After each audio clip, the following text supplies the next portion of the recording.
the clap. Hooray. Aloha and welcome to Wisdom Dialogues with Hope Johnson, coming to you from Hawaiian Paradise Park on the beautiful Big Island of Hawaii. Woo! Oh yeah. So the theme seems to be the theme of the day, theme of the week, theme of the world, theme of the week. That you do not choose anything in the world. You do not choose between alternatives. You do not choose not to choose alternatives. Well, that seems to be like something people think that they can choose not to choose between alternatives. You can't choose that either. You can't choose not to choose. It's the thing is, you're never capable of choice. It's only what's playing out for you. My dog is playing out some kind of a, I don't know, he's in a fight or a sexual encounter or something. Thank you, honey.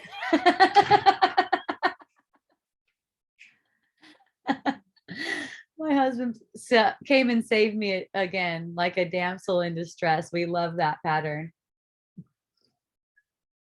And you know, they're all fun when you love them. They're all for fun. Look, you don't make any choices in the world. Like people ask, why'd you do that? And you know, sometimes people ask why you did that because they already have a judgment about it being wrong. They want to hear your excuse or they want to hear your justification. So, you know, like feel into what kind of energy is being offered you to play with. See?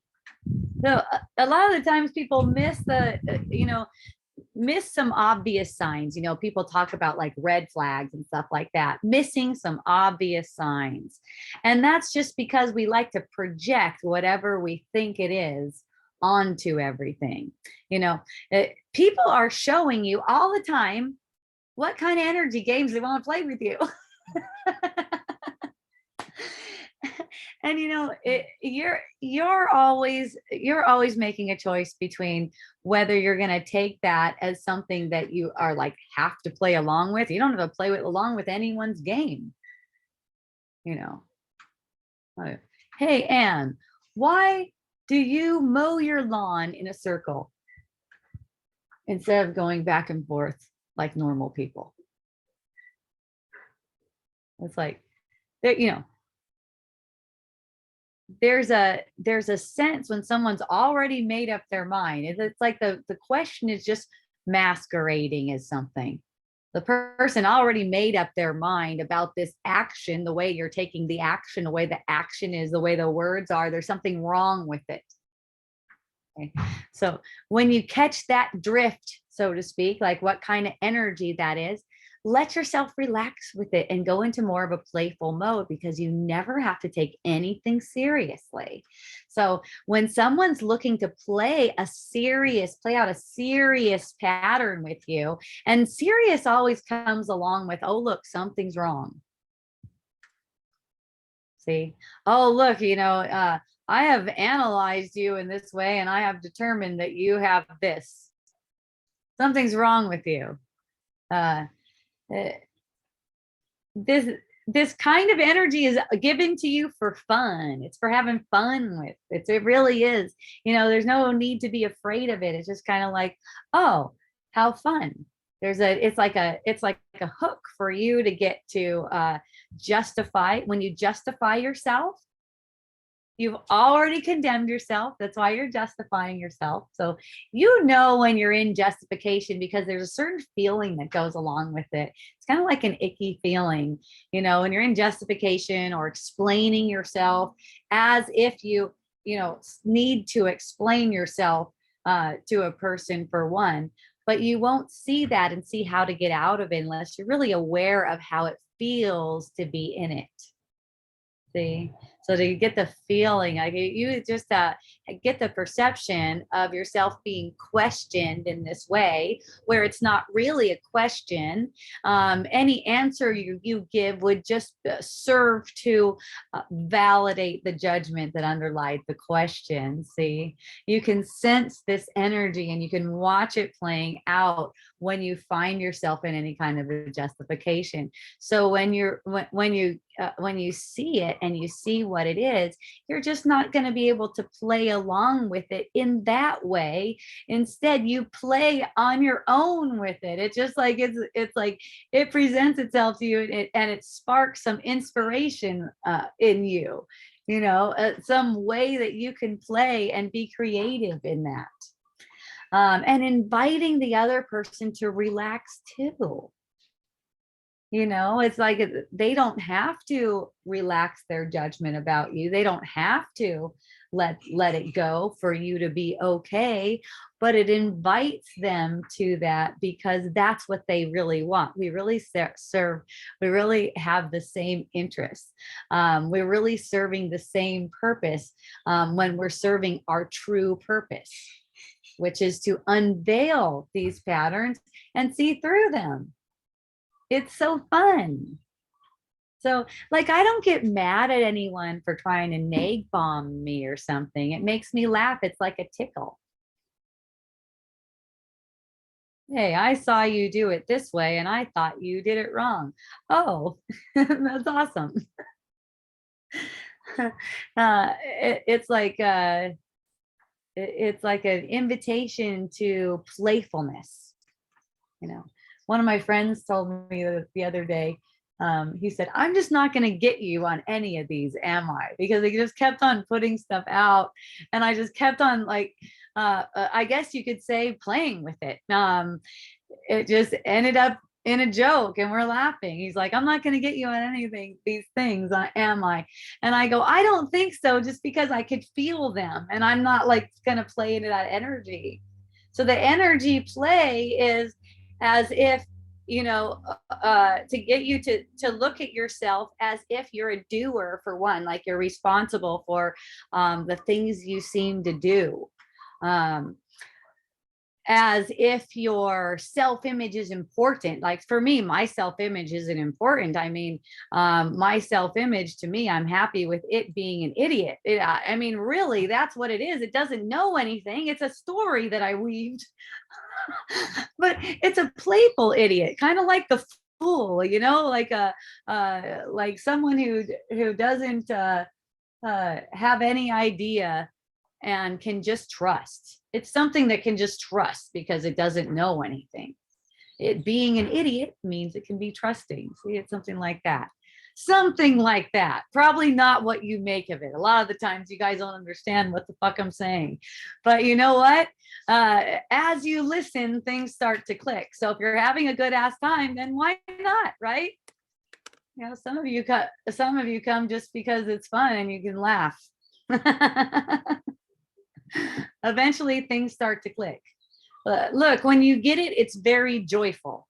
So if you think you're understanding what I'm saying and you're not getting an experience of joy, you're not getting it yet. In time, it will come. Any lack of joy, it's like you're faking it. It's like you're projecting this lack of joy into the field to make it seem as if something else caused it other than your misbelief. No, your upset feelings about yourself. I love it. I think I'm the best person for someone to give me some upset feelings. And, that's why I'm like, someone apologizes to me for that. I'm like, oh no, I love it. That's my favorite. I'm the best person for you to like give your upset feeling to, because I'm not going to take it. So, in that, you're going to have to look at it. I mean, in a gentle way, though. It's not like it's not like you're judged. It's not like you're judged at all. It's just that I'm not going to, look, if I could just take it from you, I would. Like if you had an upset feeling, you said, okay, Hope, you know what? I want you to take this upset feeling. You know, if you sincerely say, oh, I want you to take this upset feeling, and you mean it, you will be relieved of it. You so will be relieved of it. But when you're trying to share an upset feeling that's based on a thought that you made real about me, it's not even about me, but it seems to be, you know, I can't take that from you. You're not letting me. you're not you're not letting me. You're asking for something else. So, you know, the way I can answer you is just to not engage that aspect of it. Doesn't mean I'm like, fuck you, I'm not talking to you or something like that. But it's not more like, fuck you, I'm not playing that game with you. And I love you. You got another game? You got another game you want to play with me? Something that's fun and not murderous. I like to play loving games, you know. Once I had a little bit of fun, you know, just playfully trying to train this woman. You know, she really wanted to reach out to me, but she was trying to do it in a way where it's condemning me. She just kept on trying to get me to see how I have been wrong and I'm condemned over and over again. So I said, okay, you're right about that stuff. You're right about all that stuff. What else do you want to talk about? And she said, I have to change some things. And I said, no, not interested in that. What else do you want to talk about? She still wanted to talk about, you know, how I'm wrong and need to change. Then I just said, look, if you want to talk with me and find out about me, you have to come with a different energy. Well, the person did not understand that at all. It was so fun. You know, and nothing ever goes wrong for me, by the way. It's not like anything goes wrong. I just have different experiences, and, you know, it's all for loving. So, you know, she just didn't get that in order to get close with me like she was trying to do. That's the kind of thing where I require that you value me and you show that to me. Because if you don't show me that you value me, I'm just not interested in going down there. Like I don't know. It's just not, it's not given me. And that's how I know it's not given me. It's not my path. Um, you know, if it's your path, if you're just, for one, you're doing it. You seem to be anyways. You're not really capable of doing anything again, but you seem to be. And also it feels good. It feels right. Even if it feels challenging at first, the challenge is for the ego. It feels good. It feels right. You're not obligated to anyone to show up for anything that they think you are obligated to show up for, or anything like that. So just in knowing that, you're just allowing the natural flow, everything to natural flow. If you have some good advice for someone, for instance, the way you would be able to share that is when you're at peace. When you're not at peace with yourself, you can't really share that good advice, because the way it gets communicated is like an attack. So the person can't hear you. Anything that's communicated like an attack, the person can't hear you. So, you know, like what the Holy Spirit does is take an attack and just look right past that. Just look past the illusion of an attack. And it's like, hey, that's the way it's going down. That's the way it is. So it's giving you, just accept the way it's going down with a judgment or whatever it is, and feel it. Notice that it's like a ride. It's like a mysterious ride. You never know what's around the corner, as far as is it going to be a blissful feeling or a fearful feeling? And you know, all the feelings are somewhere between love and fear. And they're always either in the category of love or fear. Nothing is in between. So when you're watching the fluctuating feelings, you could see what thoughts are unworthy of you, because you can sense them. And you could see which games are unworthy of you, because you can sense their frequency. See?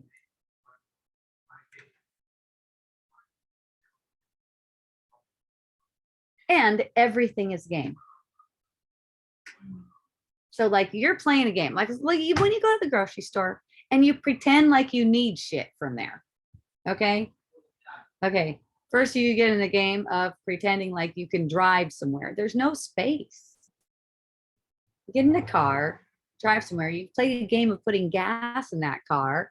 Play a game, and within all of these games, what's within all of these games that keeps on coming up? Money. That's how the majority of people are being controlled, is money. They believe they need the money. Okay. It's as if it takes a bunch of money to be free, to just be free. You're playing a game. And you know what? If you don't recognize that you're playing a game, you're being played. You're being played because there's a game afoot. All right. The ego's game is always the same. It's always about getting you to perceive something as a problem. Now, when I say there's a game, immediately people go, oh, there's a problem. Oh, no. There's not a problem. It's fucking awesome. We're glad that there's a game. If it wasn't a game, it would be real, and that would really suck. It's good. We got a game. Okay. All right. Now it's just about learning how to play that game. Now it's just about seeing how the pieces are set up and put in place to trick your mind. Look, it's prevalent through all of your relating, all of this corruption. It's money corruption.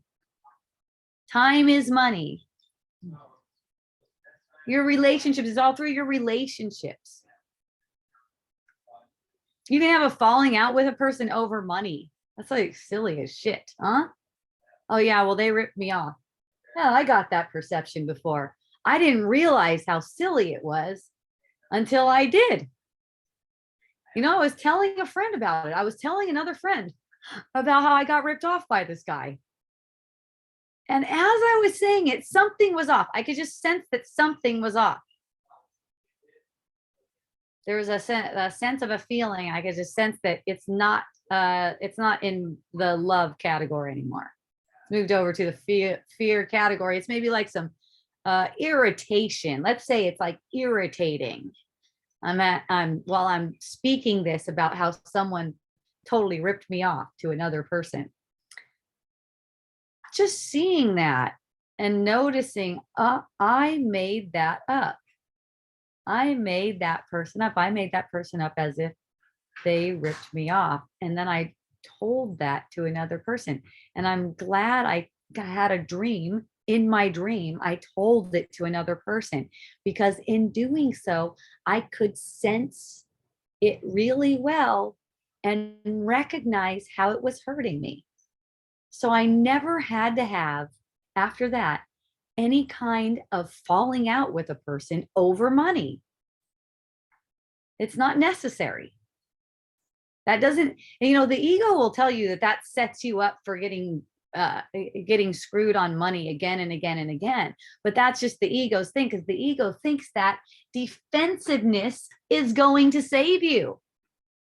But you know, the opposite is true. Defensiveness is what brings death toward you, or you toward death, however you want to look at it. It's basically, you know, like you're swimming through currents of thoughts, swimming. And it's like, it doesn't matter where you go in these currents of thoughts, they all end up in the same place.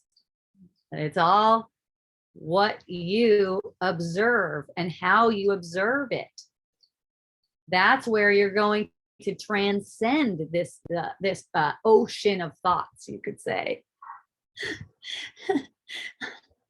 There's a there's a whole ocean of thoughts in the one mind, but it's just like a little blip in there. It's just like a little blip in there. We're all focused on that ocean of thoughts. It's all ego thoughts. It's just like a little blip. And at some point we turn away from it, because the thoughts of creation have nothing to do with the ego's thoughts. The thought that you were created with is completely opposed to ego thoughts. They're opposed, meaning if you accept the thought of you, like the way God created you, if you don't like God, the way you're created, whatever you want to use, it's all good. It doesn't matter. The way that you're created is perfect. And when you turn away from that, you turn toward the ego's thoughts, which would say the way you're created is imperfect because look at this image. This image is imperfect. The image doesn't exist though. The image is not who you are. The image is a story. It's made out to be unworthy. It's made out to be vulnerable. It's made out to be susceptible to emotional triggers, let's say. If you're thinking, I get hooked on stuff, take a step back from that. Okay? What's hooked? You're still watching that. You're still watching what's hooked. So can you embrace the hook and the reaction and all of that? Can you embrace? And the answer is yes, you can, as long as you keep taking a step back from what you're making of yourself. Okay, because you make it as if you're in it and you're caught in it, as if you can't get out of it. That is never the case. It seems to be the case. So you experience through that apparent seeming. That's how it gets unraveled. You just experience what it's like through that apparent seeming, like you can't get out of this thing. You're faking it. Just like whenever you're sad, you're faking it. You're putting a sad face on. You're using thoughts that are like an abomination. They're, you could say they're sinful thoughts because they're against you. A thought like, I should be further along in life. I'm not living where I want to live. That's a good one. You know, people have been telling me, how can you just love wherever it is that you are? Apparently, when you can see that it's not right for you. And, you know, I got an experience of that recently when I had an experience with my oven not being big enough to do all the baking, you know, and it just was like, I was like, shit, you know, I started to like, kind of like get pissed at my position, my oven not being good enough for all the baking. Why do I have such a shitty oven kind of thing, you know? And, gosh, I love how I get those experiences so I can see what you guys are going through too, because it always comes up as something so comical and petty, you know, and then realizing, oh yeah, I love my oven. Thank you, oven, you know, because of what it's for. And it's because of what it's for that makes it so magical. It's okay that you can see, like, okay, from my standpoint as a baker, you know, basically my avatar has this standpoint as a baker that this oven isn't going to cut it. Okay, so a new oven must be coming. Either that or I don't need to be baking. It doesn't matter to me. That's what's seen. Oh yeah, it doesn't matter. It doesn't matter that this oven isn't good enough for me. See? And then in that there's appreciation for the oven being what it is, as in something that can reveal to me what I'm holding against myself. So in that moment, I'm just like, this thing comes up and it's automatically met with compassion, innocence, awareness. And that's how miracles happen. Remember, miracle is just establishing in your mind that you're dreaming a dream, because there's relief in that. You love everything. You love any situation you seem to be in. You could be in a cardboard box and you love it. And look, your situation, you're going to be way more powerful in your situation when you do love it. You're allowed to. Old my soul to rock and roll. I don't know what the fuck that means, Glenn, but that's awesome.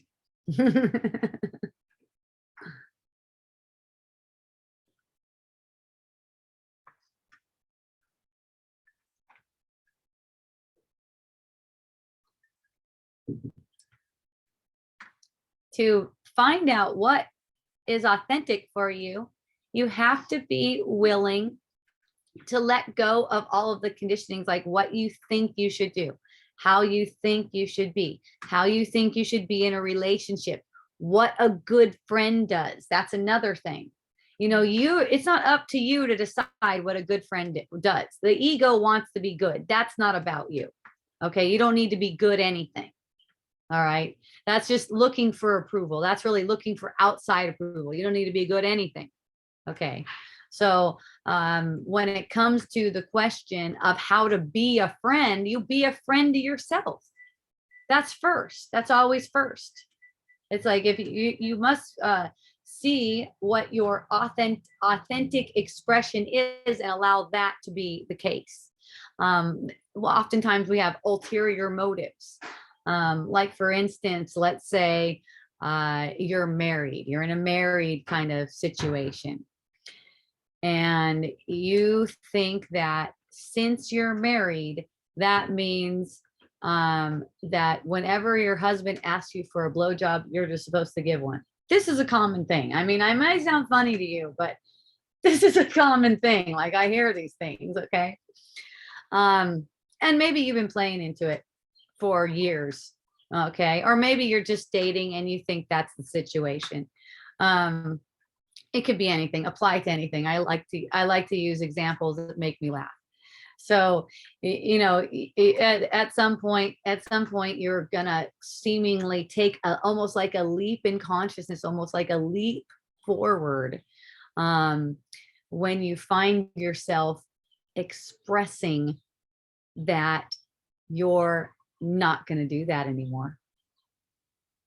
When you kind of find yourself just in that expression, because everyone's going to seem to be expecting it of you. Even if you're just dating, and I played around with this kind of stuff when I was dating too. And it, like before I was 21, because I met my man when I was 21. But just like noticing what kind of response is expected of you. Like at one point I was like having a lot of sex. I just have sex with different people, and I love it when they'd ask me a question like, well,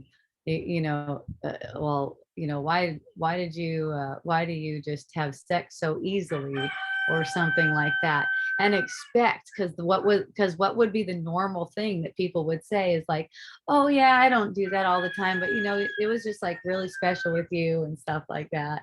And it's like, for me it's like, hey, are you asking that question to yourself because you were like actually there doing the sex with me? It's just like you just kind of like flip that thing, because it's fun for one, and because two, you can see that it's a pattern. You can see what the expectation is, and you can see where you're going with it. So it's kind of like you're making out with someone, and I remember this from back in the day. It's been a long time. I remember this back in the day. You're like making out with someone, and then all of a sudden they got their hand on your head, like trying to push you down so you'll like give a blowjob or something like that. And well, not or something like that. So you will give a blowjob. So you'll know, like you'll catch the drift and go down and do the thing, right? And you're not really feeling it, but you're thinking that this can get you like somewhere in the relationship. Like maybe this dude will ask you to marry him or something, or and it's like, it's almost like kind of like underneath the consciousness, like subconsciousness almost, but you're still conscious of it. You're just kind of like covering it up, so you try not to see it, that you're doing it out of obligation, ulterior motive. I mean, I'm not saying like if they do that and you're like, oh yeah, fuck yeah, I'm glad they want that, I really want to do it. That's a totally different situation. It's fine. That happens too. I'm talking about when you're the one that's going, holy shit, I'm not really into that now, but I'll do it for ulterior motives. At some point you're going to be authentic with yourself. You can't help it. If not in this lifetime, another one. You can't help it. You're gonna get the same exact thing, a hand on your head pushing you down to give a blowjob, until you're like, oh, hey, I see that you would really like a blowjob right now. I'm not really feeling that right now. Let's just hang out and kiss and make out and see what happens. Maybe it'll go to that, maybe it won't, but I'm not gonna like do any obligatory kind of things. That's like kind of like the feeling of it. But we can't see it or know how to communicate what we want to communicate as long as we're caught up in the pattern itself. So all you're doing is getting a little bit of a little bit of space from the pattern that seems to be playing out, and you're watching it kind of like from a detached position, and you're allowing all of these things to go down. You're just witnessing and you're experiencing how it goes.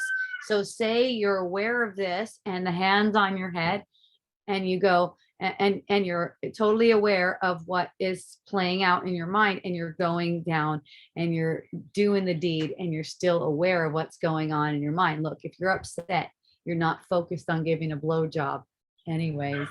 So you might as well just tune your attention back into your feeling. Even the feeling of doing the blowjob is tuning your attention back into the feeling. Let all of this stuff uh, present itself to you. You're going to see it if you're tuning in to how you feel about it. Okay. Don't cut yourself off. What people do is kind of like the same as in a rape situation. They'll cut off their feeling and go into some kind of story. Okay, so that's not really serving anyone. On the physical, it's gratifying in some way, but that's like so far removed with what a sexual encounter can be. It's so far removed from it. Okay. No, Nell says yay for blowjobs. Yes, yay for blowjobs, especially giving me a fun example to play with. I love that. I think it's one of the funnest examples. So I think a lot of us can relate, even if you're a dude and you're not a gay dude. I think a lot of us can relate. It's just like the same kind of thing. It's like just these expectations. Oh, thank you. I appreciate you. Okay. So what I'm saying is it's going to come back around again and again and again. You're going to be playing out the same kind of scenarios again and again. And while, you might go, well, that's really fun one to play out because it's gratifying and stuff like that. Yes, it is. It's physically gratifying, even if you don't have the component. And, physical is really mental too. So it's not really like it's coming from the physical, but it's really mental. It's just missing a certain component that would make it so much more satisfying for you, like a kind of satisfaction that lasts and doesn't keep you hankering for more, as if you're needing something.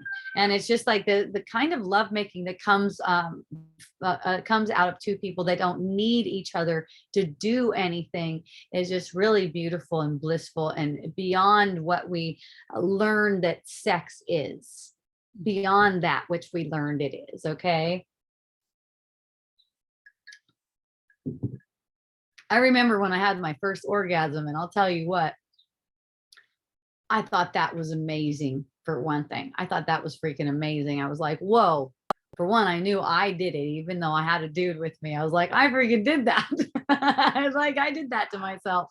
That's freaking awesome. And I knew that it could just be repeated all the time after that. So I was super stoked about that. But that is like a low level of bliss, pleasure compared to what it's become.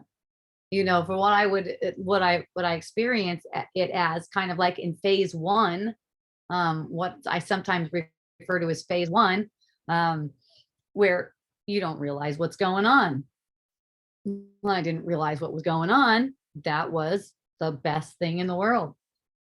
But once there's this authenticity with everything, there's so much more. Oh my goodness. It's amazing. It's like there's so much energy pent up in that area from where there's from where the orgasmic energy seems to take place, not necessarily the genitals, but like higher than that, the energetic place. It's like between the navel and the perineum. It's like right in between, right there. And some people call it the hara. It might be below the hara even. In Korean, I'm gonna put the camera down there so you can see where it is. In Korean, it's the Dan Tien, I think. Anyways, they hit it like that.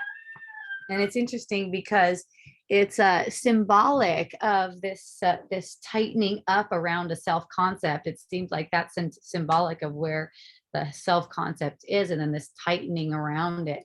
And it seems like with tuning into that area, the kind of blissful sense that comes out of that is beyond any other kind of sensation that you can get from the world. Even sex, you know, you see that the sexual play is just like a inspiration for you to make that sensation for yourself. It doesn't actually do it. The person that you seem to be with doesn't actually do it to you. You're not really waiting for them to do that magical thing that they seem to do, because it's all coming from you. And when you recognize that, it's a completely different thing. And you definitely don't want to get into any kind of energies where you're doing something out of obligation. It's more like a dance. It's more like a really playful dance, innocent, playful, and blissful. So have fun with that.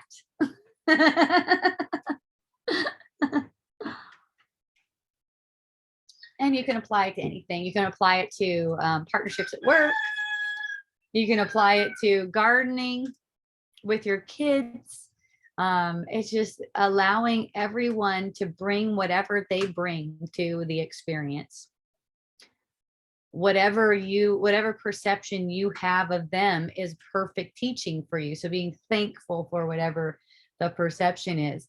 And that's even if you're telling someone, like my son was saying the other day, he said, I bet it would be really different. He's 20 years old. I bet it would be really different me living here if I didn't clean up after myself like I do. I'd probably get kicked out. And I go, well, I don't know, because I haven't seen that go down. But in the event that did occur, it would be perfect. No one would be mad at you about it. That's for sure. No one's mad at you about it. It's just like, if it doesn't work for you, are you going to allow an authentic expression to come forward?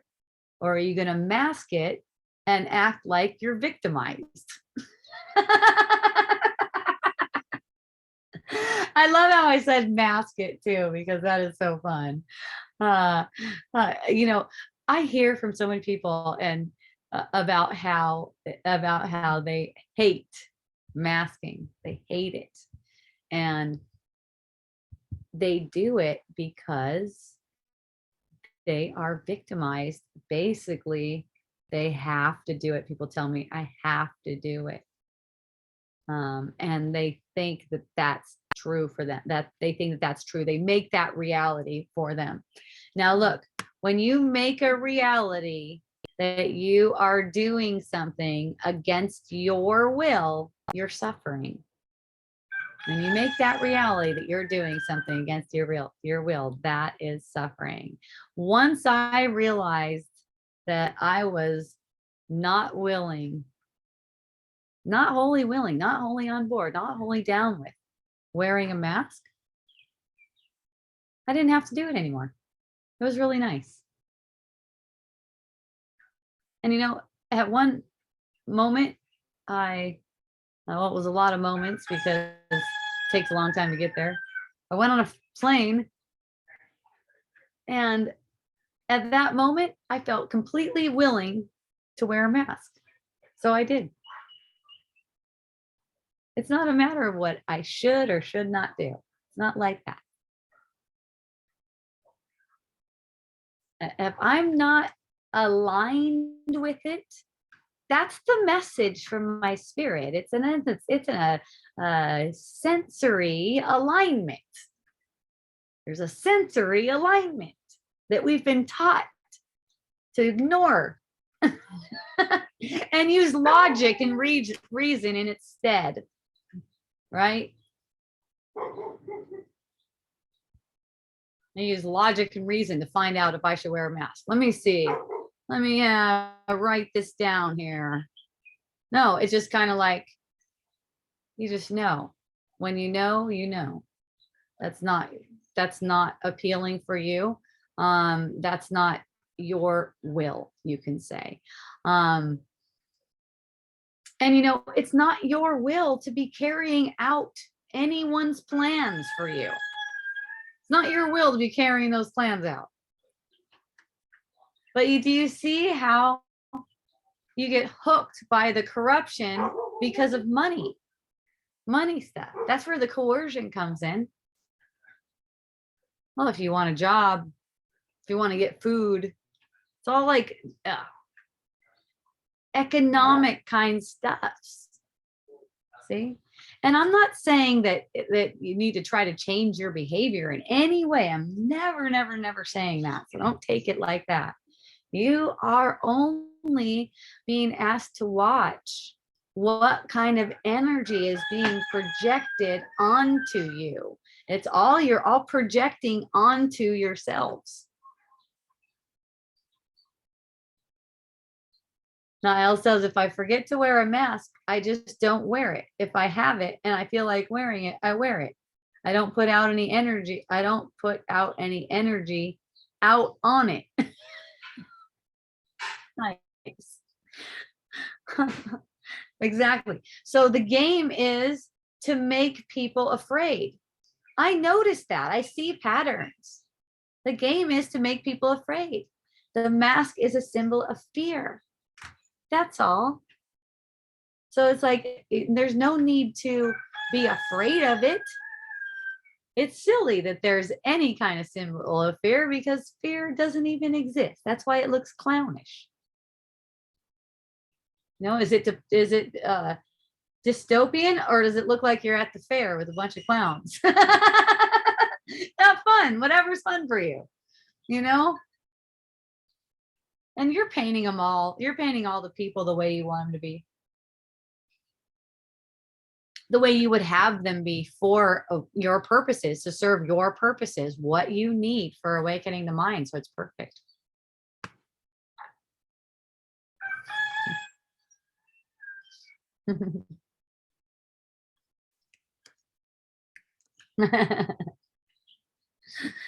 Oh.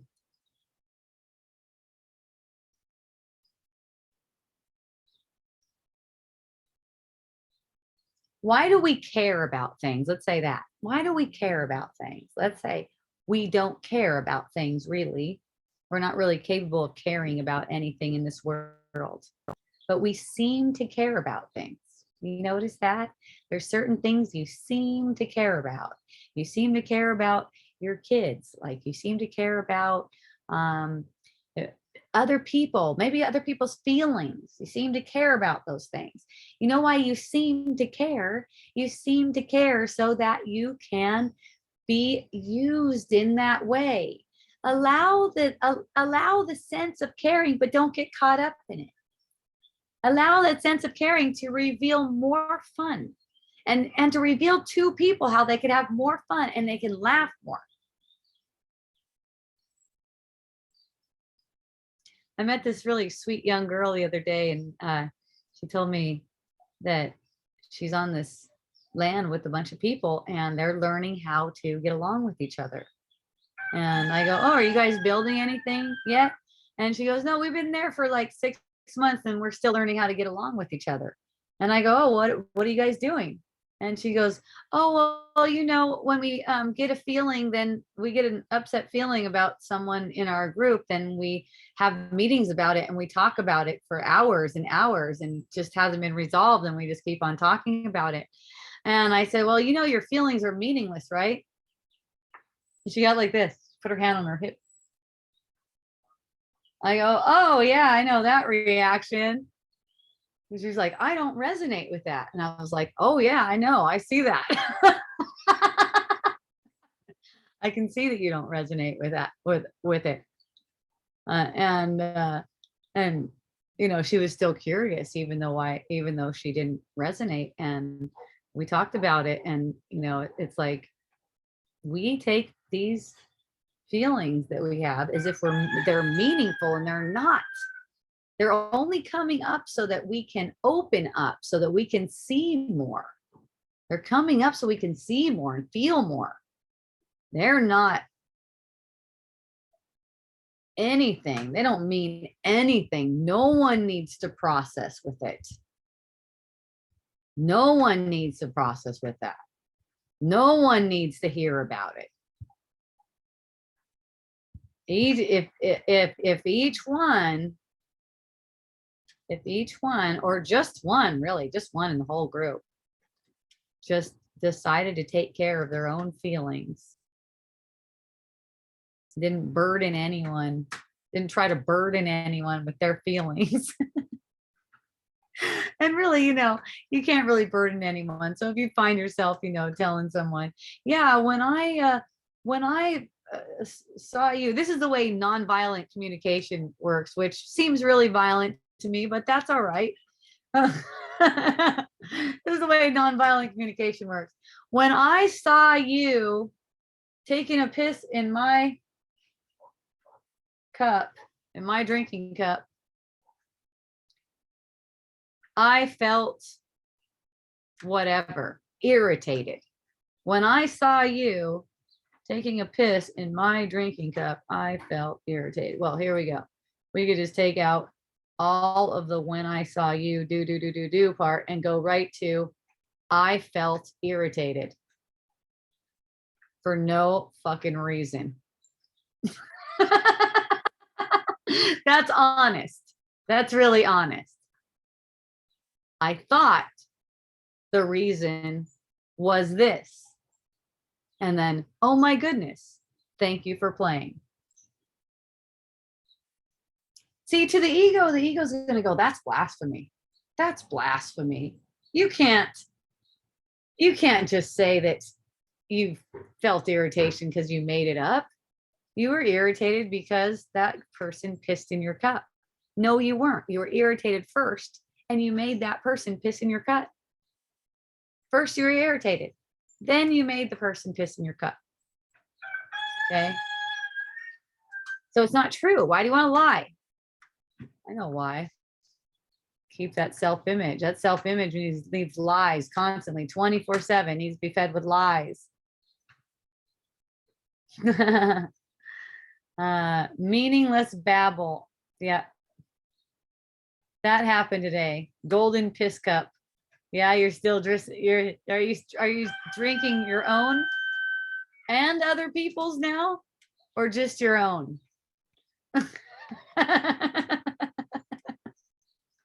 You don't want to get the wrong piss cup. I mean, if you're in a group of people who are into uropathy, is that what it's called? Uropathy, urine therapy.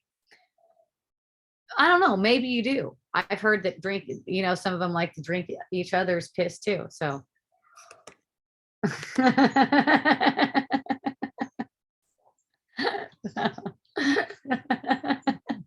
Me and Ann are like, what the fuck? But you know what? I support that. I totally support that. It's totally good. And who knows? Next week I could come on here and be like a convert. I converted to the religion. And it does seem to be a religion. This thing is like promising eternal life and shit. Yeah. Anne's like, I hope so. If I got to drink my own piss, I better be getting some good out of that. That's funny. We got some wisdom dialogues, uropathy friends. Welcome. We love you. It's so fun. I love making fun of stuff. I don't know about you guys, but back in the day, when I first got the Comedy Channel and before the Comedy Channel, comedy was really, really good. because they would, they would actually talk about the shit that you got right in front of your face, but no one's talking about. Nowadays it's like if you don't talk about the right stuff, you don't get famous or something. So people like are afraid to talk about certain things and afraid to make fun of certain things. And I'm seeing this and I'm going, it's like, why are we so afraid? Why are we bringing this clamp down on things and just making ourselves so scared to say anything? Like for instance, I did a post on Facebook this past week. It just occurred to me, yeah, women, you should all get mammograms every year until you absorb enough radiation that you develop breast cancer. Thank you for doing your part. And it's like, what the heck? How can we never hear anything like that on a comedy show? It's like you can see the game. It's like you can see what the game is, and it's not like to get scared or anything like that. It's just to show you, okay, there is a game, and we are all like in a game, whether we like it or not. Okay, let's say it like this: we're not in it at all because we're projecting it and we're sensing a body that's in a world. It's like it's a video game and that's your avatar. Okay. It's like your avatar is in the game. It's like, you know what it's like? Someone told me it's like metaverse. And for those of you who check that shit out, it's like that. It's like metaverse. You have an avatar and your avatar is doing all different stuff. So metaverse is kind of like once removing what's actually playing out here in a dream is this is an avatar in a game. And if you don't know that it's an avatar in a game, there's other gamers who do know it's an avatar in a game, and they are out to get you to do their bidding. So to speak, it's all symbolic. This is mental. Remember, there's nothing on the physical as it is. There's nothing on the physical. So it's all symbolic to get you to see how you've been playing into ego corruption. The corruption that you get a perception of in the world, it is to be looked upon, not turned away from and ignored. Look upon the corruption in the world that you perceive in the world, and you do perceive the corruption in the world unless you are like totally just burying yourself, trying really hard to bury yourself. Okay. It's not really in the world though. It's coming from the mind, and it's a shared mind. It's our shared mind. So if you're afraid to look on the corruption, you cannot see how you can play the game in a way that resolves corruption rather than supporting it. See, because you will be hooked into supporting it. Now, how do you get hooked into supporting it? Fear, just fear. If you're afraid of anything, and here's the thing, we have a habit of being afraid of things like, say, like this. We have a habit of being afraid of, one of my friends told me, my biggest fear is they come around and inject everyone with poison, calling it vaccination or just straight calling it poison, or taking people to internment camps or something like that. Whatever the fear is, you have to be willing to look upon it. You just look upon the fear, because it's the refusal to look upon the fear that prevents you from knowing how you play into it. Okay, so when you look upon, let's say, the scenario, if it's something that's triggering for you in your mind, where they're coming and giving everyone injections, put it to any scenario you want. Now you're getting an upset feeling in reaction to that. That upset feeling is what needs to be embraced. That needs your attention. You give that upset feeling the attention that it needs, and you won't be afraid of that anymore. You have to be willing, though, to give it that attention, even through these thoughts that make it really, really scary to have that happen to you. Because what you're going to see, if you're willing to feel through it, is that there's nothing that's threatening to you. And when you see that there's nothing that's threatening to you, then that thing isn't like kind of like playing in the background anymore. It's resolved. And then you can live. If you're afraid of something, if you're afraid of something going wrong, you're afraid of your reputation being ruined for one of them. That's a fun one to play with. That's one of my favorites. People always threaten to, well, not always, but people often, when they're pissed at me or they want to try to control me, threaten to ruin my reputation. And I love that because I don't mind. I'm just kind of like, oh, well, what if I tell this person that this about you? And I said, that's okay. What if I tell this group that you are like this? I said, that's okay with me. I'm really open to my reputation being ruined. I know if I get the perception that my reputation is ruined, it is the best perception I can possibly have, and I will have fun with that. Okay. So it's just like being afraid, like afraid of going to jail, anything that comes up with fear for you. When you're clearing that fear, you're going to see that you get inspired to some action that you didn't know you had in you before. Loving, compassionate action that you didn't know that you had available to you. But that's only because you have allowed yourself to feel loved. When you feel loved, you can just be authentic. People always ask me, how I'm so courageous that I could just go around all the stores I go to without a mask, even though people are looking at me or saying things to me or stuff like that. And it's like the courage is not even really courage. It's not even really courage. It just feels good to be authentic. And I don't get that many looks from people. And when they do have a look for me, it's always just met with this gentleness that even if they want to try to start a fight with me, there's no fight there. There's nothing there. They're just right. Whatever they think about me is right. It's all right with me. And I got plenty of smiles to share. And what I find is it encourages other people to also smile. Like, oh, you can be without a mask? Oh, shit, I didn't know. When you say you're painting the whole world that way, in terms of the scenario of seeing all the people out there in the world wearing masks, etc., can you describe who the you is exactly? Is it like my avatar, Natalie, her mind? Okay, so it's bringing back to you. It's bringing back to you as an avatar, because the avatar is what thinks it sees these things. The avatar is what thinks it sees these things. It doesn't choose any of them. Okay, it doesn't actually choose any of them. The choice just comes kind of like a matter of flow. It's like a flow going forward. The choice is everyone's choice is just coming as a matter of flow.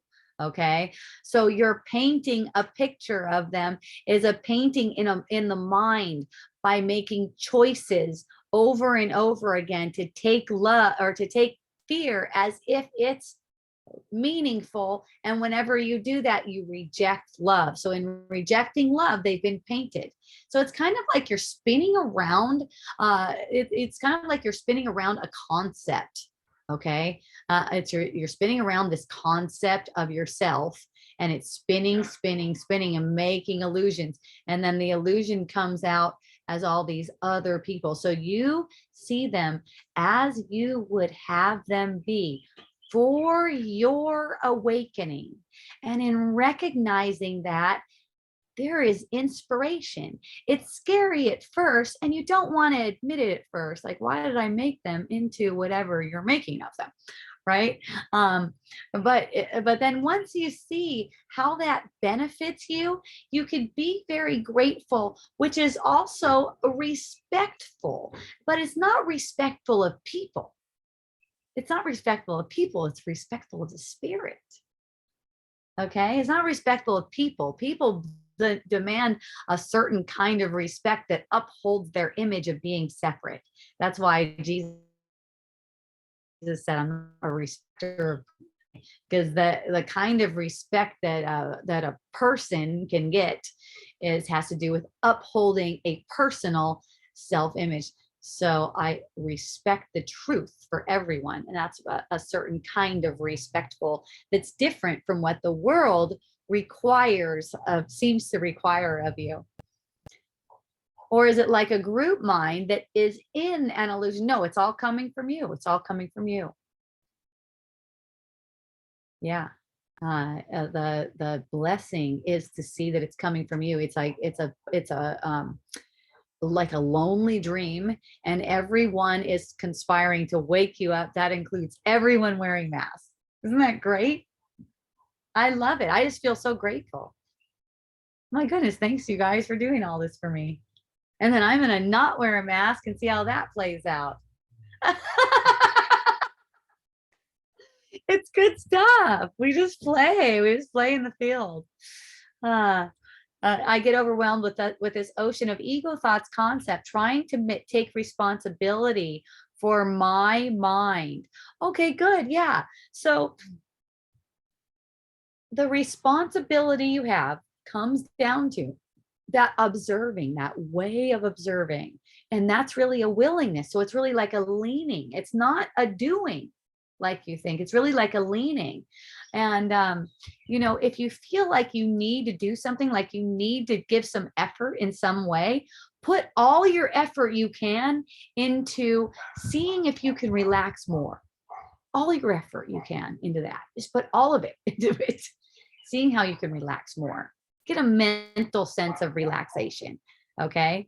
Okay. Yes, I said there's a shared mind because we're of one mind. No thoughts are separate.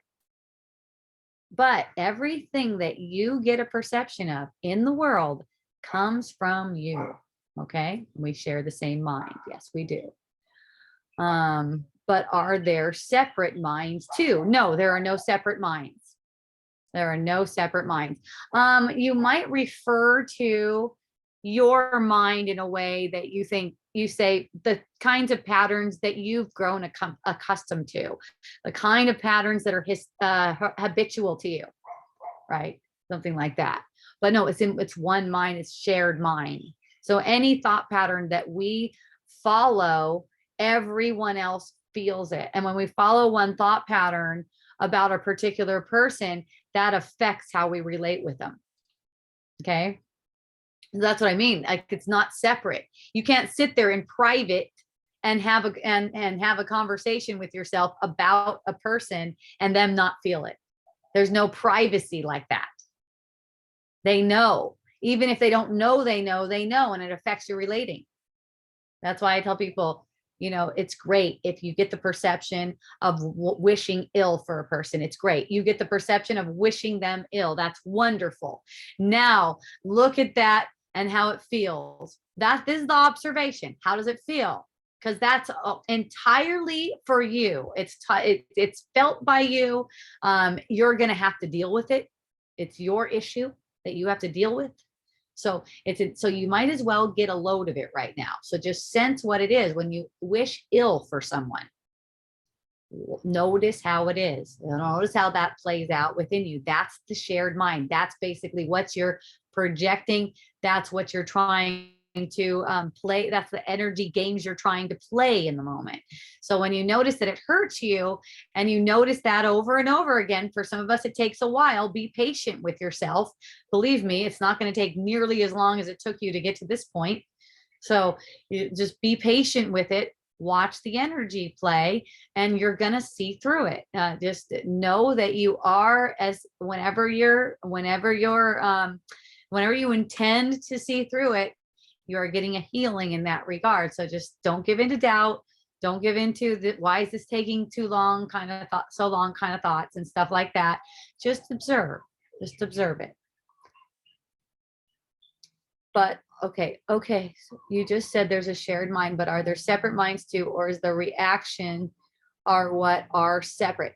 The reactions are what give the impression that you are separate. Yes, they make separation. The reactions make separation seem real. That's why I say to get that reaction, that's an effect of delusion. That reaction is an effect of delusion. So get that reaction, get to know it really well. That way you're familiar with the effect of delusion, and you're less and less likely to go there until it just doesn't even appeal to you anymore because you know the effect. It's almost like you can see the future, right? You feel what it feels like right now, you know what's coming out of it. So why go there? Why make it like that for yourself? Why make it difficult for you? What is a mind in truth? What's the difference between mind and thought? Okay, so all the words are make believe. So all we can do here is point, right? Well, I'm going to point in this way, and if you need clarification, ask me, let me know. Okay, there's one mind. There's one mind that is the mind of God. God is all loving. God created his creations. Look, that's what you are, God's creation in that scheme. Take this, if God and this shit doesn't resonate with you, take this as a kind of structure. Okay, it's just a structure to show something. None of this stuff is true. The word God isn't true. The way you think of God, it's not true. None of that's true. Okay, let's say there's a creator, and the creator gave you the creator created you. Okay, and out of a thought that is like the creator has all kinds of thoughts to be creative with, but all of those thoughts are like the creator. The ego's thoughts are unlike the creator. That's why you can't create with them. You can only make shit up with them. And that's why this world is make believe, because it's made with thoughts that deny the creator. Okay. The thoughts that deny the creator have no reality. That's why in order to think you see your effects, their effects, you have to be dreaming. You can only think you see their effects in dreams. They have no effects. That's why you can wake up in an instant and this world is gone. Not even a memory. Okay. For a second, a millisecond, whatever, you'll be really relieved that it never was, and then you'll forget about it. Okay. And then the mind is clear, basically. So creating is still occurring in the mind of God. Like you and your co-creators, which are not separate from you, but are you could say unique. Each is unique. Each of the creations are unique. They all fit in. You cannot have creation. If one of them's missing from creation, you cannot have creation, because they all fit together to make up what creation is. All of the creations, and you're one of those creations. You can look at it like that. Of course, you're God too. If you're thinking that, you're like, wait a minute, aren't I God? Yes. In this context, look at it like this. You're created perfect. That's what you need to know in this context. You're creative perfect. And then you made an image of yourself. And that is, and you can call the ego mind, which doesn't exist. So there's only one mind, and it's only the mind of God. And this blip of believing in ego thoughts and making an ego real and stuff like that is just a passing phase, and it's already over. It's like the problem has already been solved the instant there was thinking that you actually separated yourself from creation. That was already instantly solved. We're just playing out the motions to demonstrate to our mind that it is solved. Okay, because there's this stubbornness that wants to keep what we made for fear and mistrust that it really has been solved for us. Okay, so we're gonna demonstrate all of this to our mind. We're doing it too. Okay, I think I got all of your questions there, my friend. Who's that? Natalie. Thank you, Natalie, for those questions. I appreciate that. So anyone can ask me questions, even if you're on Facebook Live right now. You can also ask me questions there, because I look at those back and forth. But you can join too on Zoom if you like. Also, people who are on Zoom, you can raise your hand if you want to talk to me. Happy to hear whatever it is you have to share and help shed some light on it, maybe. One of the things that's been coming up this week is I've been posting a couple things on Facebook about on my personal Facebook page having to do with COVID and virus and all that bullshit. And what was it? There's a sense that people think that I like put all my trust into natural healing. That I trust my immune system. That seems to be the case. Like people get the sense that I trust my immune system more than I trust a vaccine. That was it. And you know, that's the common way, right? You trust your immune system more than you trust the vaccine. To me, those are equal. They're just illusions. I don't trust either one.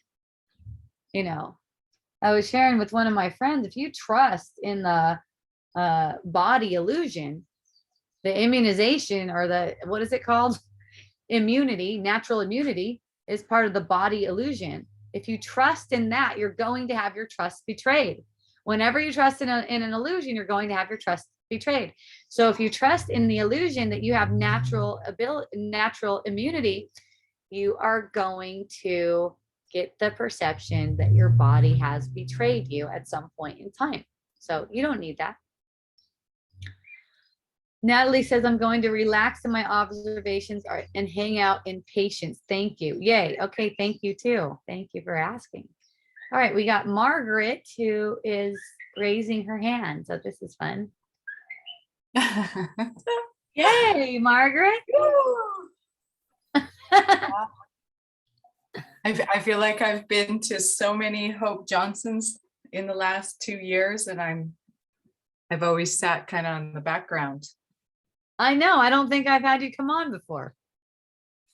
And I would like to tell everybody I met Hope in person through my dear friend Molly, and she took me to Hope's house, and the first thing I saw was her black dog. Her very horny black dog that Molly was going to try to help me if I went too close. That's awesome. And then I got to come inside and I saw the love room and I saw the essential oils and I was smitten immediately. Oh, yay. Thank you. Yeah. What love room was that? Was that over in Hawaiian Beaches? It's not the one here where I am now, is it?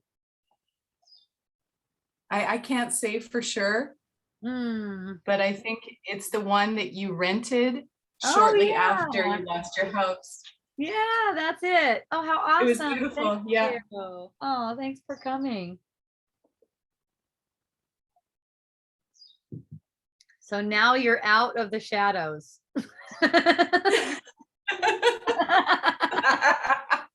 Now what are you gonna do?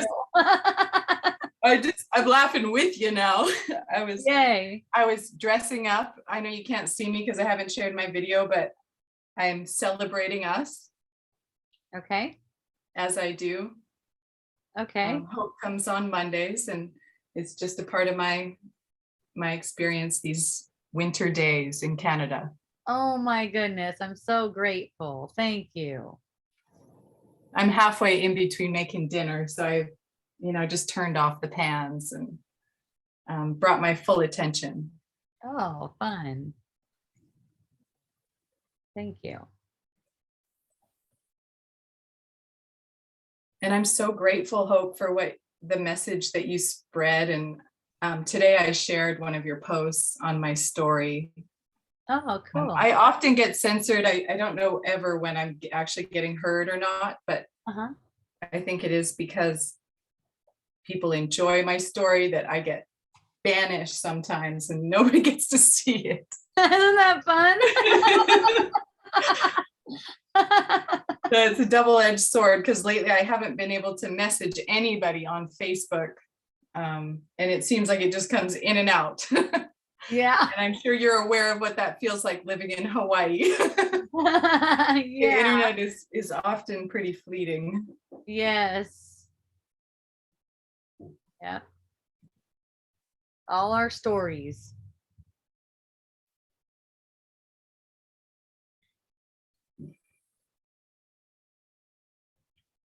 So did you have something for me today? I just wanted to let you know I'm grateful. Oh, thank you. That's always a blessing too. I'm grateful. And so many times I felt like I should have said something, and then, whoo, who comes in? Somebody else. Oh, perfect. And it's always a very teaching moment. So I appreciate that as well. Oh, Um, good. my questions aren't as important as I feel like just being here for this. Okay, perfect. I love it. I just keep on talking anyway. Yeah.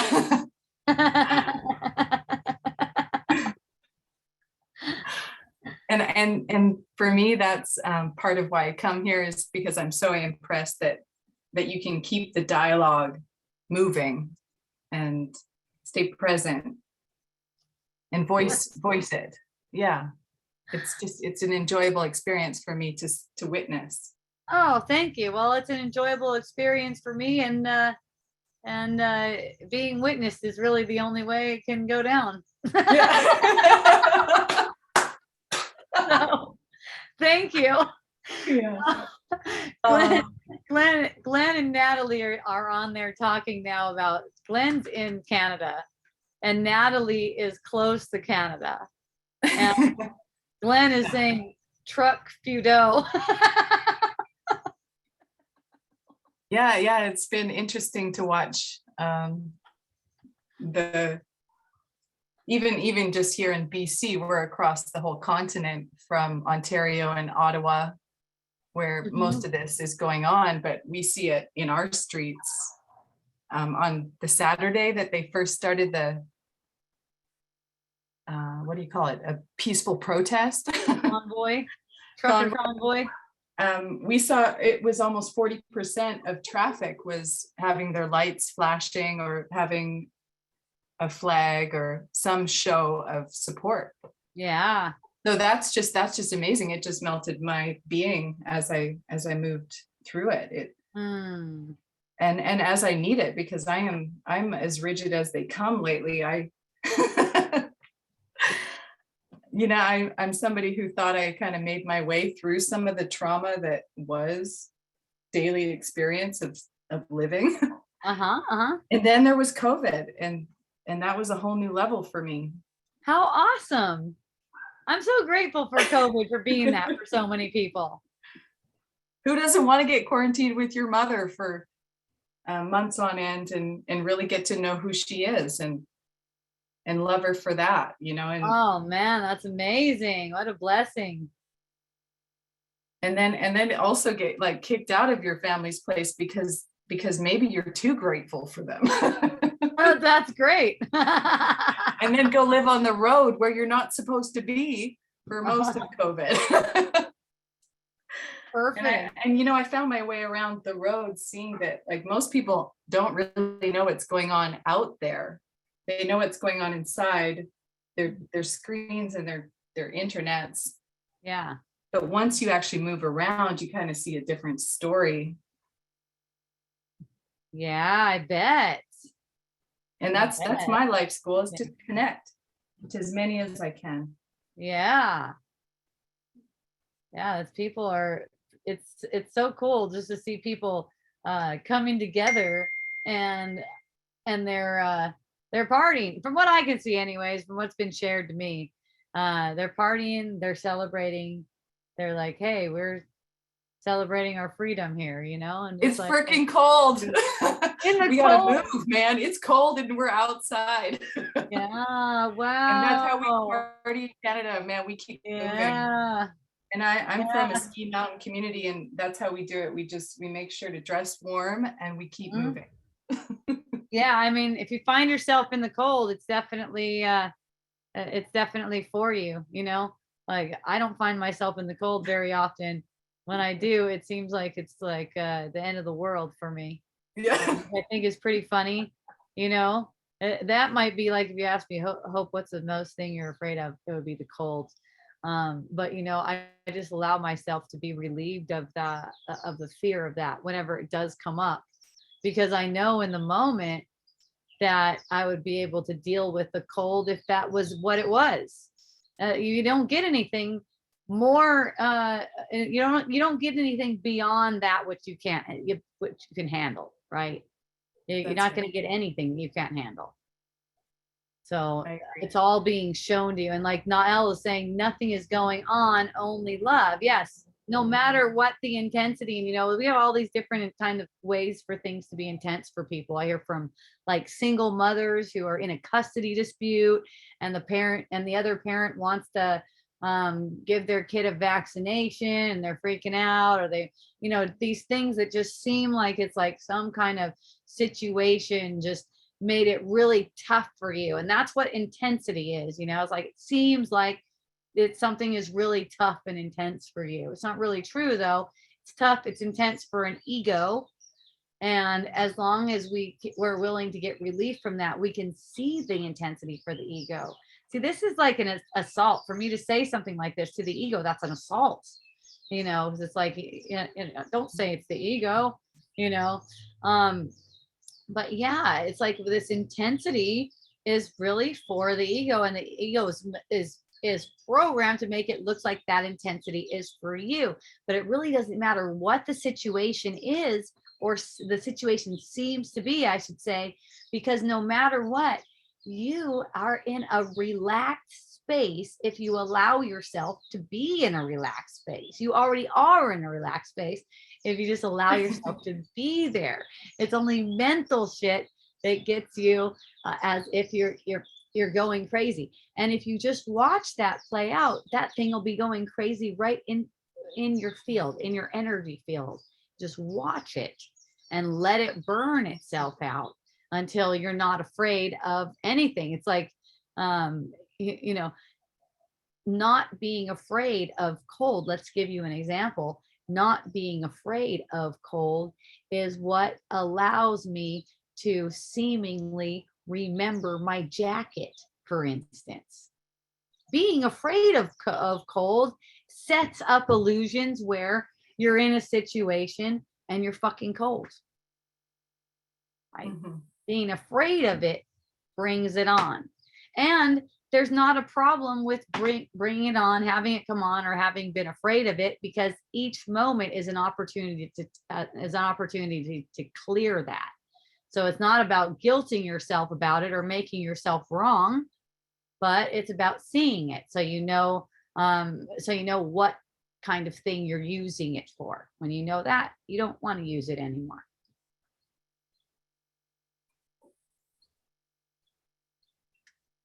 Everything you just shared there, Hope. I was actually cheering in the background. You're cheering in the background. And even when we seem to be against each other, like say we seem to be on different sides. And here's the thing. You cannot help taking a side. You're taking a side no matter what. Guess what? That's how the game is fucking set up. All right? You go into a store and you put on a fucking mask, you're taking a fucking side. All right? It's the way it's set up. That's just the way it's set up. It doesn't matter if you say, I don't want to take a side, I just want to get my groceries. Okay? That's like set up like that. Don't make it a thing. Don't make it anything. Everything's duality in a dream. All of it's duality. And when you choose, when you seemingly choose left, you seemingly rejected right too. Okay? It doesn't matter. Notice the game. Notice that you're being hooked into it. You're being made to play out dualities. You don't have to judge any of the dualities that you seem to be playing out. Look at how you're using the perception. Notice through the observation how you're using things. One of my friends shared with me that she feels so bad because she totally disagrees with masking. She could tell like it's a satanic thing and stuff like that, but she does it for money, and that really makes her feel disgusted. Well, here's the thing. You don't need to feel disgusted about that. Seeing that you're doing it for money is enough. That's enough. Yeah. Get the perception.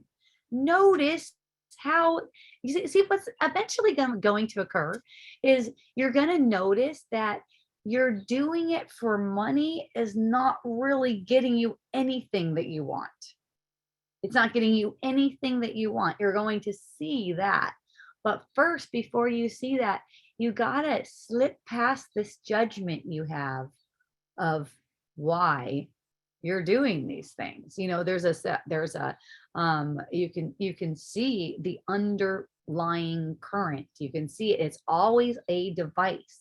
It's always because whatever it is that you seem to do, it's always because you think it'll benefit you in some way. So just notice what it is.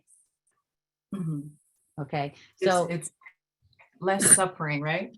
what's that? Sorry to intrude. I would say it has something to do with suffering. Yeah. Um, Yes. So you either think it can benefit you in the world, which is leading nowhere, or you're using it in the moment for undoing that that attachment to worldly things. That's the only way anyone can be coerced into doing any, like, you know, these people talk about coercion, like those guys are coercing these guys. No, people consent to being coerced all the time.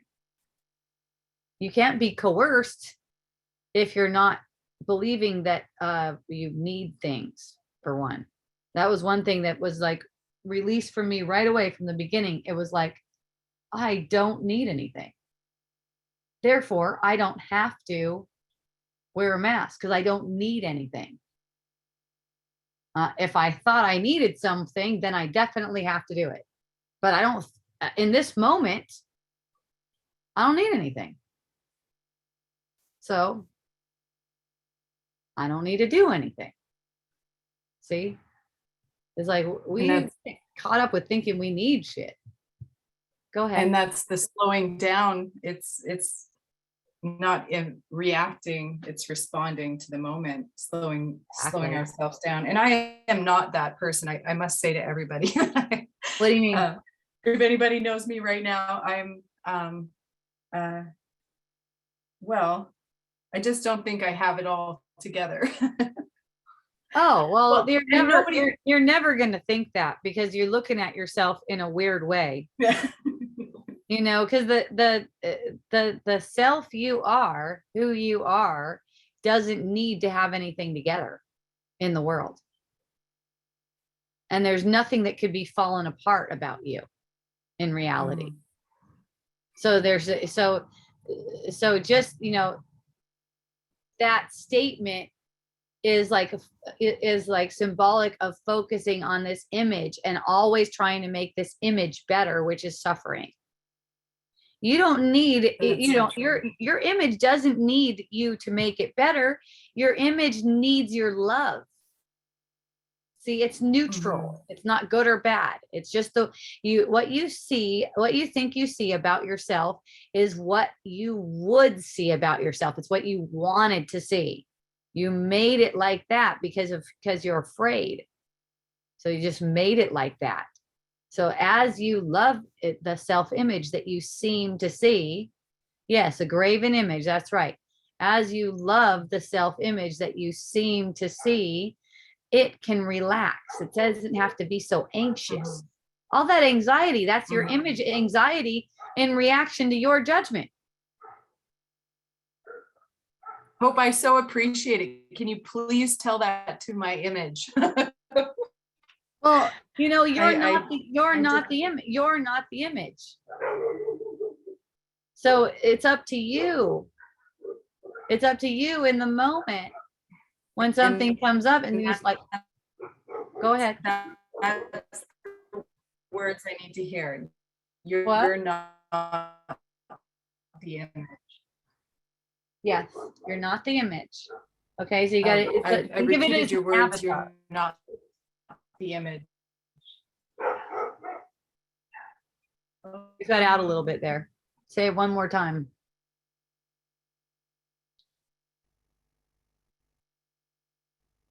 Nope, now there's no sound.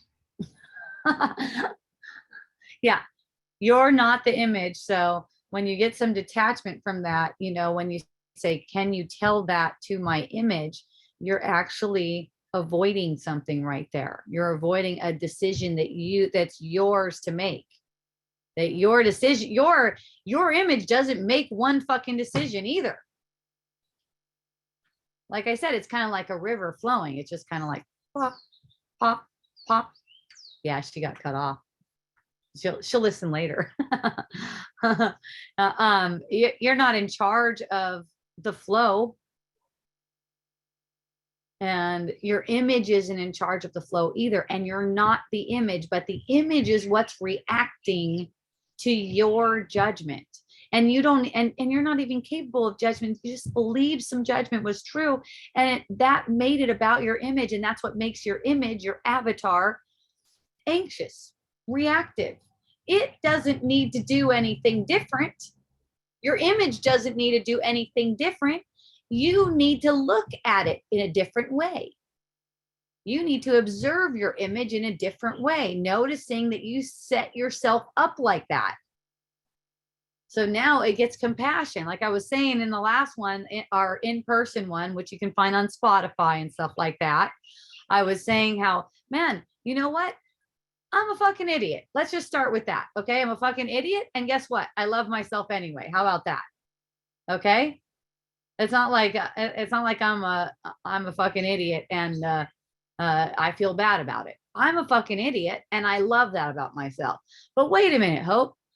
Don't you want to be a goddess? Aren't you a goddess?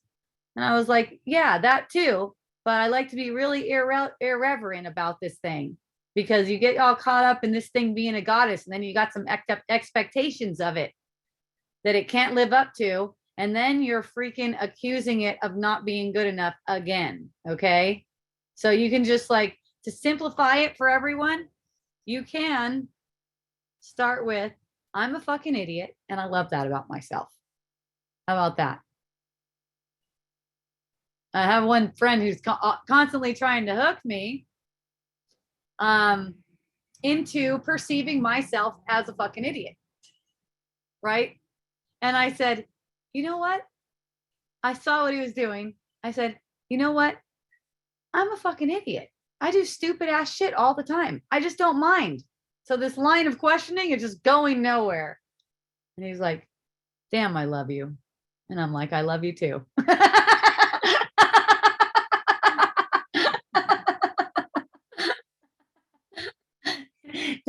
It's all for fun. And, you know, you just like demonstrate that it is all for fun. And, you know, people are always going to try to hook you in jest and not in jest,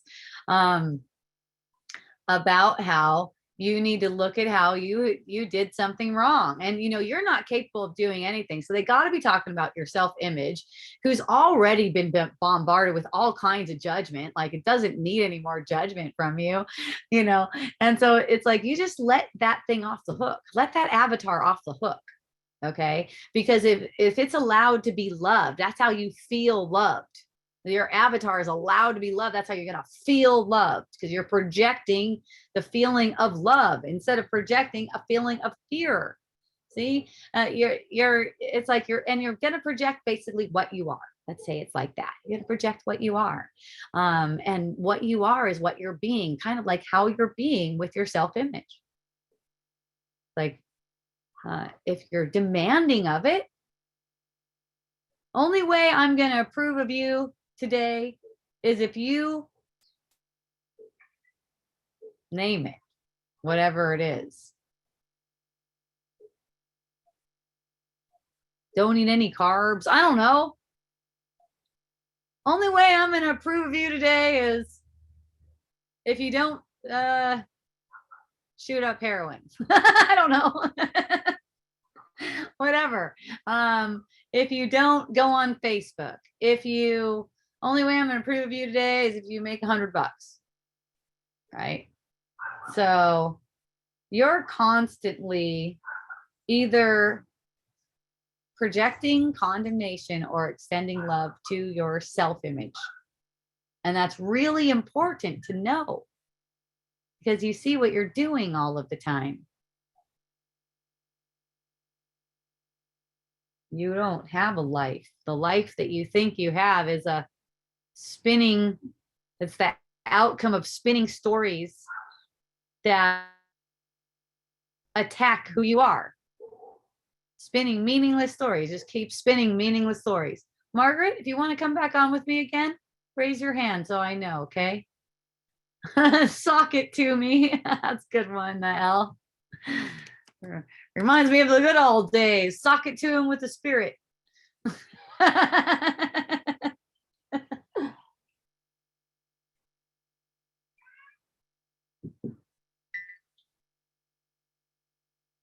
Yeah, every time.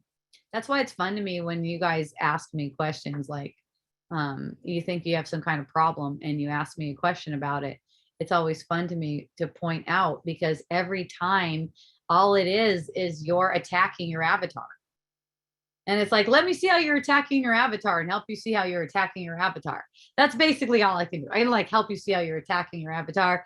And then it's up to you in that at that point, whether you want to keep on attacking your avatar. And you know,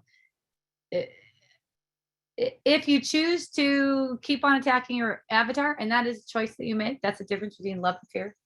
You choose to keep attacking your avatar, then you know, you're going to be back again. You're just going to be back again. If you choose to avoid your duty, let's talk about duty for a minute, because that's a thing. I don't think people really understand that. You know, your duty is whatever you are called to do. Okay. There's a lot of things that you're called to do that you won't necessarily do, or you won't necessarily find yourself doing. You don't really do any of it, but you'll prevent it from being played out through you because you're afraid of that particular expression. Don't be afraid of any expression. Okay. If you're afraid of an expression and you're resisting it now, guess what? It extends more time. So you'll play it out. At some point, you will play it out. Why not now? That's what I'm asking. Why not let it be played out now? Whatever it is that's natural for you. You don't have to be afraid of it. Like we were talking earlier, like if you have a sense that, hey, you know what? Actually, the way we've been doing it, I don't like it like that anymore. I'm not really into that anymore. You're either going to express it or you're going to repress it. You repress it if you're afraid. You'll express it if you're not afraid. That's how that works. And if you're going to keep on being afraid of repressing it, it won't come out in this time. It'll project time for a future time. It needs to be played out. All of your patterns need to be played out. So, you know, in avoiding action, like for instance, I was called to action, like activist type action during this whole COVID thing. And I knew, because I have experience with this, but a lot of people don't really realize this. I knew that as I was being called to it, that any fear around being that, playing out those patterns needed to be resolved. That was my main thing, not whether I did anything or I found myself doing anything, whatever, but those fearful patterns about what I might do or saying no to doing anything that I seem to be being called to do. You know, you kind of like get an inner pull for it. But if I'm saying no to that, I'm suffering. So that's why I don't allow that to go to manifest like that. I just say, however I need to be used, let me be used. See, and a lot of spiritual people have studied spirituality and stuff. They've gotten this teaching that it's really spiritual to resist your own tendencies.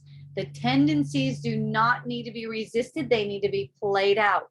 The more they're resisted, the more you build up stress and tension.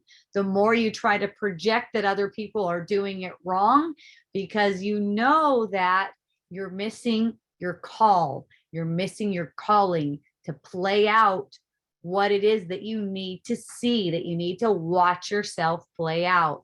So a lot of us like to hold ourselves in this situation, but all that does is build up misery, and there's nothing wrong with it, because the misery will always bring you back. I'm just giving you some clues as to where to look, what to look at, how to open up. Okay, Looks like I have a question from Aaron. Aaron, no. Someone who starts with an A. Amy. Hi, Amy. I recently been reading A Course in Miracles and experiencing severe anxiety, almost as if the more I believe this world is an illusion, the fear is tremendous. Okay, good. You're just getting an idea of what I'm talking about seeing that this world is an illusion and the kind of fear around that. The pain, confusion, and chaos in the mind is so intimidating.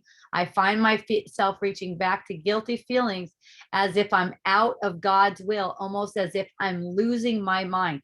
Yeah. Yeah, it's intense to see that, especially if you're seeing it all at once. Remember this, you're not getting more than you can deal with. You can totally handle this.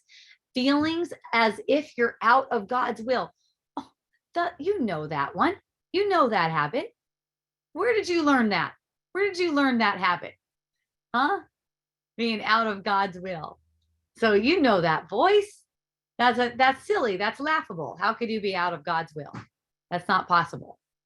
You know, you can get the perception of your will being aligned with an ego, and the thought that you're out of God's will is a thought that's aligned with the ego. Okay. So even the thought that says you're out of God's will is a temptation to deny God's will in this moment. So you're either trusting in God's will or you're denying it. It's one of those. Trusting it, denying it, doubting it. You could say that. And you know, God's will for you is peace. How can a thought that brings up guilty feelings for you be God's will? You see? So you are asked to make a choice only to claim what God's will is for you right now, which is peace. You claim that. It's just a choice. It's just one choice. You claim God's will for me is peace. So none of those thoughts need it, all that chaos. You can just spin, spin, spin, spin, spin. When you're certain what God's will is for you. If you're not certain, feel what that confusion is like. Notice what that confusion is like so you can find out that that is not in alignment with God's will for you. Okay? You don't do anything. Even when you seem to make the mistake or sin, you can say, sin is also missing the mark. Even when you seem to make a mistake, you're dreaming that you're making a mistake. You're dreaming that you're making the wrong choice. You're dreaming that you're choosing fear instead of love. Even that choice for love over fear is an illusion. It's an illusion that will end all of the other illusions. There's no wrong choice still. There's still not a wrong choice. Not even in that. You're allowed to make pain and suffering for yourself as long as you find it valuable. Okay? No one's mad at you and you're not doing anything. Thank you too. I love you. We got a dog show. Seems like it. Facebook is quiet. Either Facebook is quiet today or I don't know what I'm looking at here. So if you guys made comments, let me see if there are any. Yeah, maybe you guys didn't make any comments on Facebook. That's cool. So hooray, everyone. I'm super excited for all of these unfoldings. I cannot be more stoked about all of you, all of what the world things seem to be bringing. All those truckers in Canada, geez, thanks you guys. You're just showing, you're demonstrating what it's like to be in love and be happy and free and not be scared of these authorities that we put in place. We're not meant to be afraid of them. We put them in place for play. We're actually in charge. We've been in charge the whole time. And when I say me, I mean like you have dominion over your world. So I was talking with one friend and, as about like COVID stuff, that it's a scam, that this is a scam. It's a whole scam being played. Okay.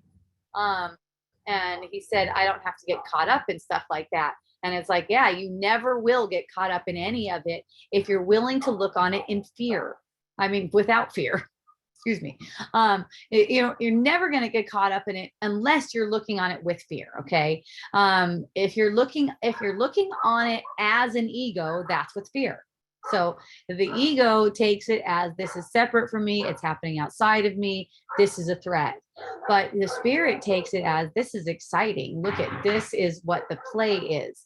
And we see through this play, we see what's going on, where all this more information is being just revealed. It's right in front of us. Okay, this is used for this. Oh, this is used to make people do this. Oh, this is used to, okay. So everything is being used to make people more fearful. It's not us against them. The ones who seem to be in charge, making things fearful for people, they are also being saved through all of this.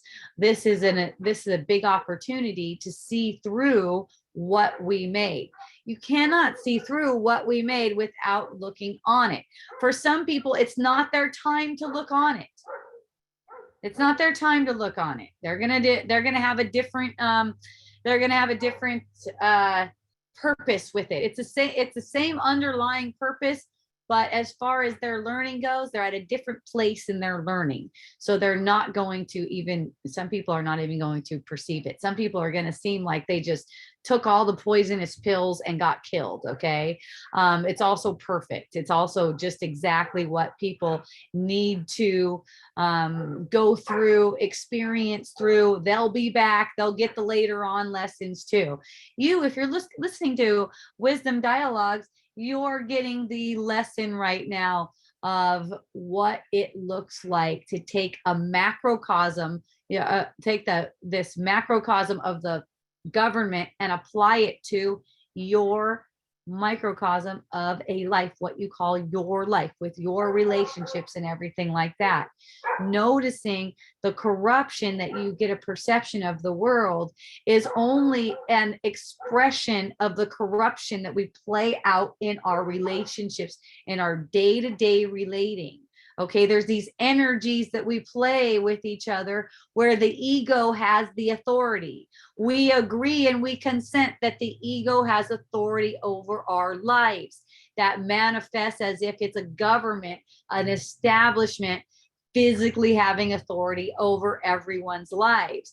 The way to undo that authority that we perceive in the world and make change, as so many people want to do at this point in time, is to change the way we're looking at it.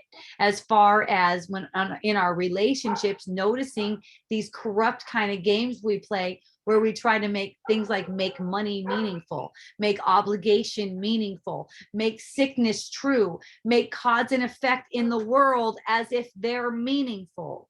Okay, these are the kinds of things we do in our relating. And these are doings because they happen in the observation. We just buy into a pattern. We kind of like get on a pattern. It doesn't feel good, but we buy into it out of habit. It's kind of like an addiction, okay? And when we're watching this, as we're watching it play out, we can see how we're automatically being drawn into these kind of energetic plays with people where we're giving the ego authority over our lives. That manifests as an establishment assuming authority over our lives. So you could see how we set it up. And that's what makes it so fun, because now we're tearing it down just from our little tiny meaningless lives. Through the vicissitudes of those meaningless feelings and interactions and lives, all of that meaningless stuff, through the vicissitudes of that, we are undoing this authority that we've given over to the ego. Following the thread of bliss. That's right. Do you see how it comes back down to, again, relaxing more? It's like I say more words to point back to relaxing more, because the confused mind needs to hear a lot of different pointers for the same thing, because this is so simple that it seems like it's impossible. It's actually so simple, it's made to seem impossible, and that it can't possibly work too. So it's made to also seem like it would be a waste of your precious energy that could be used on all kinds of worry and anxiety. Isn't that a good show? I love it. All right, you guys, I'm ready to cut out now, unless someone has some questions or something. I'm gonna just wind down with some announcements. Miracle Botanicals, my company Miracle Botanicals, it just went on to a new platform called Shopify. I don't know if you guys are familiar, but I'm having lots of fun with that. Check it out.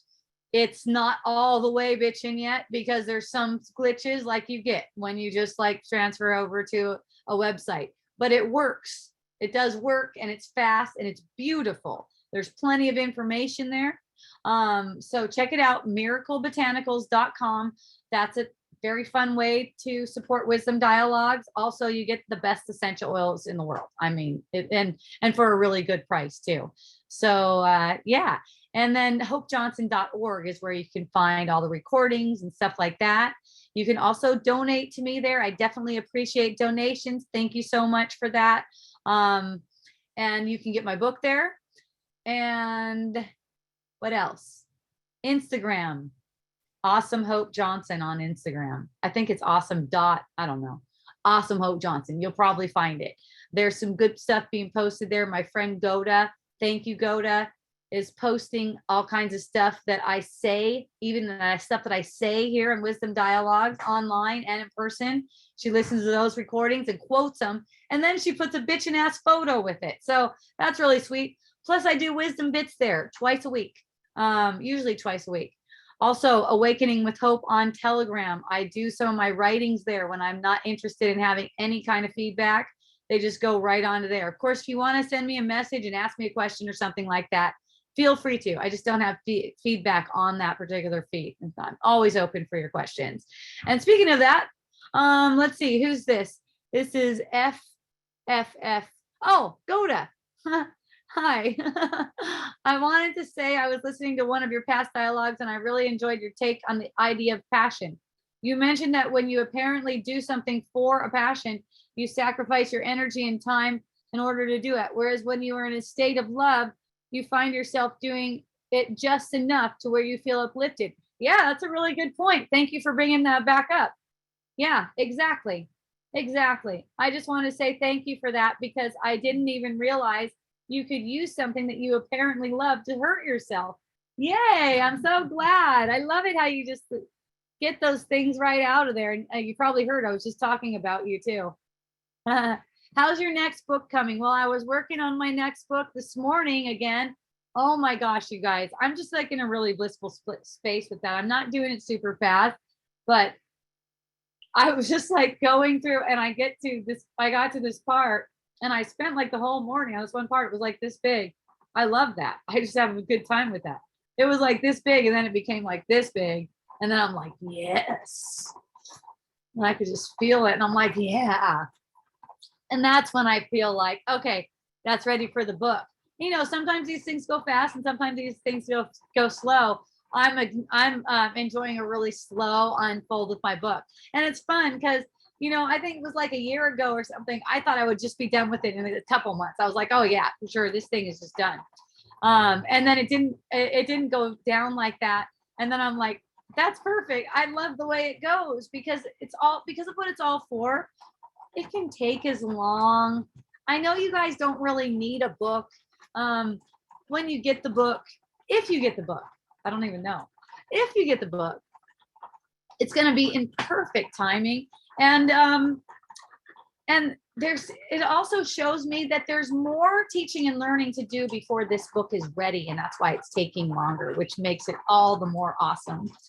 So before my breasts fall out of the shirt, I'm going to get going. Looks like I answered all of the lovely questions. Thank you so much, everyone. I love you so much. We will be back. Will I be back next week? yes, I will be back next week. I may not be back the following week because I may be chilling with my brother who's coming to visit here. But next week is only the 14th. So I'm sure I'll be back next week. And I think it's actually more like 2 weeks out, 3 weeks out, or something like that. Yay. I love you so much. Mahalo, aloha, and a hui ho.